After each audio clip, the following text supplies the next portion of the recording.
Welcome to the surprising history of a utensil you use every single day, the fork.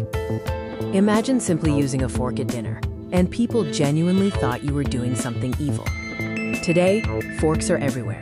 They are essential to dining. But when this utensil first appeared in Europe, people actually refused to touch them. But the story of the fork starts long before the European rejection. Fork-like tools actually existed in ancient civilizations, including ancient Egypt and ancient Rome. However, these early tools weren't for dining. They were primarily used for cooking, carving, and serving food, helping people handle hot meats without burning their hands. The main conflict began when this serving tool was introduced for personal dining in Europe. In the 11th century, a princess from the Byzantine Empire brought the golden fork to Italy to eat her food. People were absolutely shocked. Many people saw the fork as an unnatural, overly delicate implement, completely unnecessary for eating.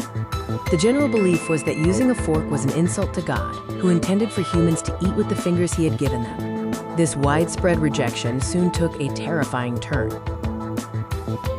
When the princess who introduced the golden fork later became severely sick, the masses saw it as proof. Some immediately claimed her illness was not a coincidence. It was, they believed, divine punishment for the sin of using a fork instead of God's provided hands.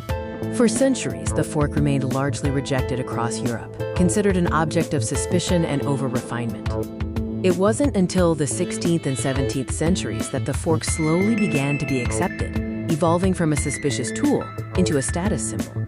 The trend first took hold in places like Italy, before finally spreading across the continent.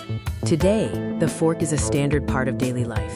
Yet it's amazing to think that just a few hundred years ago, using one could make people believe you were committing something sinful.